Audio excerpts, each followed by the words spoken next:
خواتین و حضرات، پروگرام دین و دانش میں آپ کو پھر خوش آمدید کہتے ہیں۔ یہ ہمارا تیسرا سیگمنٹ ہے۔ اس میں بالعموم ہم وہ موضوعات زیر بحث لاتے ہیں جو آج کل کے لحاظ سے اہمیت رکھتے ہیں۔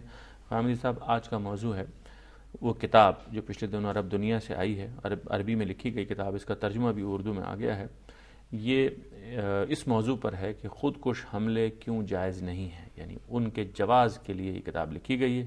آپ جانتے ہیں کہ اس دور میں دنیا کے مختلف ممالک میں، افغانستان میں، عراق میں اور پاکستان میں، جہاں مزاحمت کی تحریکیں ہو رہی ہیں، کچھ مقاصد کے تحت لوگ اپنے آپ کو ختم کر دیتے ہیں اور اس کے مختلف جواز پیش کرتے رہتے ہیں۔ آپ نے اکثر اس پر گفتگو کی ہے اور ان دلائل کے بارے میں بتایا کہ وہ کتنے کمزور ہیں اور دین کی اصل بات کیا ہے۔ تاہم ان میں کچھ چونکہ نئے پہلوؤں سے بات کی گئی ہے تو میں آپ کے سامنے وہ کچھ اعتراضات رکھنا چاہتا ہوں۔ ان کا کہنا یہ ہے، ان میں سے ایک اعتراض یہ ہے کہ عام طور سے تو دفاع کی خاطر جہاد ہوا کرتا ہے، لیکن جب ہم جارحانہ عمل کو کرنا چاہتے ہیں تو اس میں کسی بلند حوصلے کی ضرورت ہوتی ہے، کسی بڑے اقدام کی ضرورت ہوتی ہے، اور یہ خودکشی نہیں ہے۔ چنانچہ یہ ایک بڑا عمل ہے، ایک بڑے مقصد کے لیے جو کیا جاتا ہے، تو اس وجہ سے اس کو جان کی بازی لگانا کہا جائے گا، نہ یہ کہا جائے کہ یہ خودکش ہے۔ جب آپ میدان میں اترتے ہیں تو اس میدان میں اترنے کی کچھ شرائط و حدود ہیں۔ جنگ ہوگی، ایک قوم کی جنگ دوسری قوم سے ہوگی، ملک کی جنگ دوسرے ملک سے ہوگی، اس کا فیصلہ کون کرے گا؟ میرے نزدیک تو سب سے پہلا سوال یہ ہے، یعنی اگر آپ نے امریکہ کے خلاف جنگ چھیڑنی ہے یا آپ نے روس کے خلاف جنگ چھیڑنی ہے، اس کا فیصلہ کون کرے گا؟ اگر تو آپ کسی جزیرے میں بیٹھے ہوئے ہیں تو جو فیصلہ چاہے کر لیجئے۔ اگر آپ پاکستان میں ہیں، مثال کے طور پر سعودی عرب میں، آپ ایران میں ہیں، تو یہاں مسلمانوں کا نظم اجتماعی قائم ہے۔ مسلمانوں کا نظم اجتماعی جب کسی جگہ قائم ہوتا ہے تو جنگ کا فیصلہ وہ کرتا ہے۔ مسلمانوں کا نظم اجتماعی طے کرے گا کہ ہم نے صلح کرنی ہے، ہم نے جنگ کرنی ہے۔ مسلمانوں کو یہ بتایا گیا ہے کہ انما الامام جنہ، تمہارا جو بھی حکمران ہوگا وہ اصل میں ایک ڈھال ہے، یقاتل من ورائہ ویتق بہ، اس کی آڑ لے کر آپ قتال کرتے ہیں۔ جو بھی اقدام ہوگا جو بھی اقدام ہوگا اس کے پیچھے ہوگا، آپ اس سے آگے نہیں بڑھ سکتے۔ پہلی چیز تو یہ ہے۔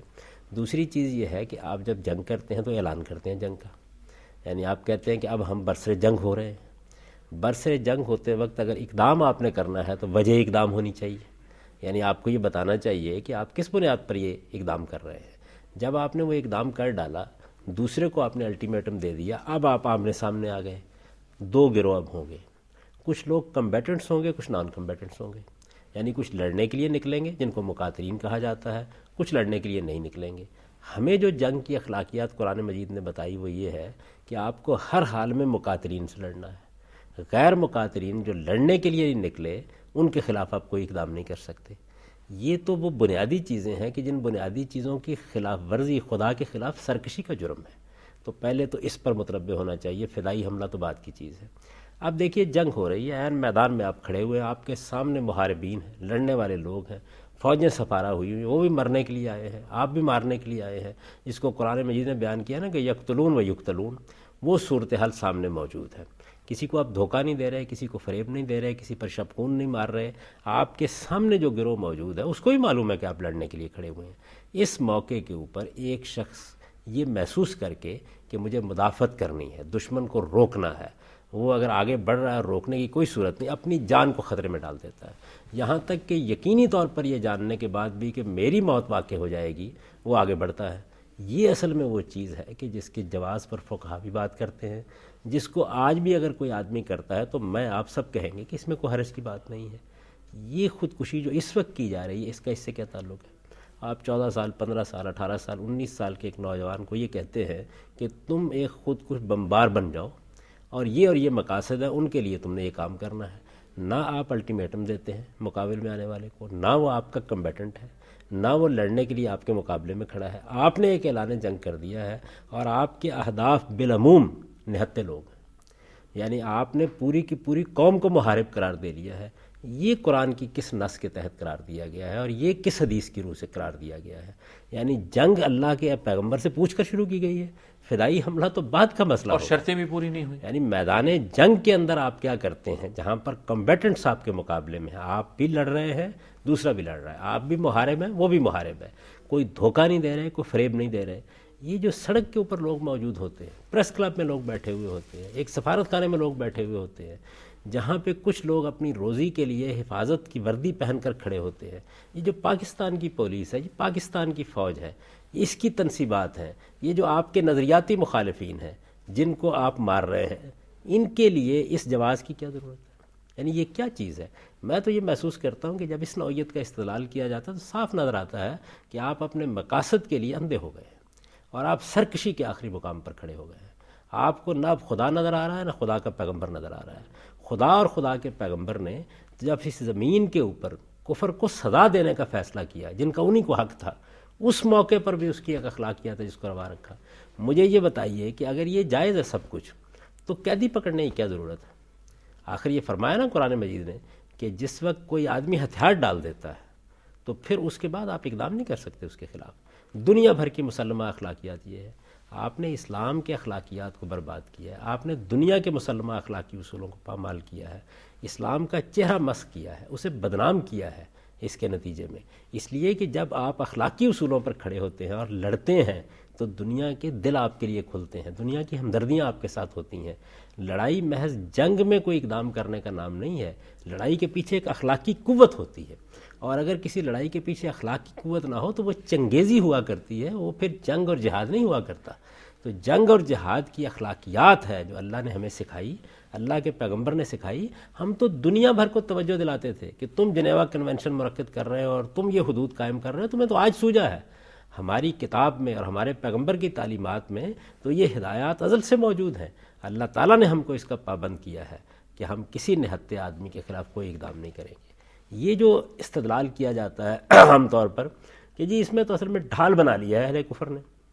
اب یہ دیکھیے کہ یہ بھی کس چیز کو کہاں لے جایا جا رہا ہے. سوال یہ ہے کہ اگر کسی جنگ کے موقع کے اوپر مثال کے طور پر ایک لڑنے والی فوج ہے، اس نے کچھ نہتے مسلمانوں کو پکڑا اور آپ کے سامنے کر دیا، یہ ایک بدترین جرم ہے جو انہوں نے کیا ہے، اور دوسری جانب وہ اس کی آڑ میں آپ کے خلاف اقدام کر رہے ہیں. اس طرح کے موقع کے اوپر یہ ایک حرام چیز تھی کہ آپ کسی کو ناحق ماریں. اگر استرار کے عالم میں اس طرح کی کوئی چیز ہوتی اور اس کو کوئی فقی جائز قرار دیتا ہے تو کیا اس جزیے کو اٹھا کر آپ گلیوں اور بازاروں میں بم چلانے کے جواز کے اوپر استدلال کر رہے ہیں؟ یہ کس نوعیت کا استدلال ہے؟ یعنی ہمارے ہاں تو صورتحال یہ تھی کہ حضور نے سخت نازک موقع پر بعض خلفائے راشدین نے سفیروں کے بارے میں یہ کہا کہ اگر سفیر نہ ہوتے تو تم سزا کے مستحق ہو چکے ہوئے تھے. زیادہ سفارت خانے محفوظ نہیں رہے. یہ جو لوگ ہمارے ہاں سفیر بن کے آئے ہوئے ہیں ان کو تو دنیا کے ہر مسلمہ اخلاقی اصول کے مطابق ایک تحفظ حاصل تھا. وہ کون سا اخلاقی اصول ہے جس کو پامال نہیں کیا گیا؟ صرف مسئلہ ایک فدائی حملے ہی کرا گیا ہے. امام صاحب یہ جو آپ نے ہیومن شیلڈ کی بات کی ہے جو ڈھال بنا لیتے ہیں، یہ تو اس صورت میں نا جب کھلم کھلا جنگ ہو رہی ہو جیسے آپ نے فرمایا، لیکن کیا واقعی ہمارے جو فقہا ہیں ان میں سے کچھ نے اجازت دی ہے اس بات کی؟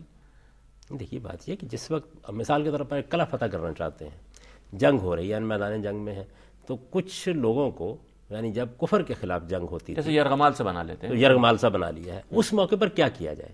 تو اس موقع ایک اجتہادی چیز ہے نا، اس موقع پر بھی میں آپ سے عرض کروں کہ فقہا یہ تھوڑی کہتے ہیں کہ آپ پہلے ہی مرحلے میں یہ کام یہ واجب ہو گیا، آپ الٹیمیٹم دیں گے، آپ لوگوں کو کہیں گے کہ ان کو چھوڑیں، آپ اس کے لیے پڑاؤ ڈالے رکھیں گے، آپ گھیراؤ کیے رکھیں گے، آپ حصار لگائیں گے، آپ ان کو بھی موقع دیں گے کہ وہ اگر ان کی حصار سے نکل سکتے ہیں تو نکل جائیں. یہ سب کے بعد اگر کوئی کارروائی کرنی پڑے تو فقہا کہیں گے. پھر فقہا کی یہ بات جو ہے یہ صحیفہ آسمانی ہو گئی، یہ بات خدا نے کہی ہے، یہ بات خدا کے رسول نے کہی ہے. یعنی ہم مسلمانوں کو تو سب سے پہلے یہ دیکھنا تھا کہ اللہ کی کتاب میں کیا لکھا ہوا ہے، اللہ کے پیغمبر نے کیا ارشاد فرمایا ہے. یہ سب کچھ جو کچھ کہا جا رہا ہے اس کے لیے کون سے نصوص ہیں؟ قرآن و حدیث نے کہاں یہ باتیں کہی ہیں. یعنی یہ انتہائی افسوس کی بات ہے کہ ہم اب ان فقہی جزیات کو پھیلا رہے ہیں جو کسی اضطراری کیفیت کے لیے بتائی گئی، یعنی مجبوری کے غیر معمولی صورتحال میں. یعنی یہ بالکل ایسی بات ہے کہ خدا نے قرآن مجید میں یہ کہا کہ آپ کسی وقت جان بچانے کے لیے حرام کھا سکتے ہیں، کہا نا قرآن نے. اب دیکھیں اگلا فقرہ کیا ہے. اگلا فقرہ یہ کہ غیر باغن والا عاد، ضرورت سے زیادہ ایک قدم بھی آپ آگے نہ بڑھیں اس حرام کو کھانے میں، اور آپ کے اندر کوئی خواہش نہ ہو. آخری لمٹ ہے. اور یہاں کیا صورت ہے؟ یہاں یہ لوگوں کو مارنا ہنین مریا بنا لیا گیا ہے. آپ باقاعدہ اس کی ذمہ داری قبول کرتے ہیں، آپ سفارت خانوں کو، وہ منصوبہ بندی کا حصہ ہے، آپ پولیس کو، آپ اپنے نظریاتی مخالفین کو، باقی تو چھوڑ دیجیے. یعنی کوئی آدمی آپ سے اختلاف رکھتا ہے اس معاملے میں، وہ تو سب سے بڑھ کر تحفظ کا مستحق ہے. اس کی وجہ یہ ہے کہ وہ آپ کو کسی غلطی پر متنبع کر رہا ہے، اپنے مخالفین کو مارتے ہیں. کوئی اخلاقی اصول قائم رہ گیا؟ میں تو یہ کہتا ہوں یہ خدا کے خلاف سرکشی اور بغاوت کا ارتکاب ہے جو اس طرح کی کتابیں لکھ کے کیا جا رہا ہے۔ اور شکریہ غامدی صاحب، خدا کرے کہ یہ بات ہمارے ان لوگوں کو سمجھ میں آ سکے جنہوں نے اپنی ساری سرگرمی اسی کے گرد رکھی ہوئی ہے۔ خواتین و حضرات، اس کے بعد سوال و جواب کا سلسلہ ہوگا، ہمارے ساتھ رہیے گا۔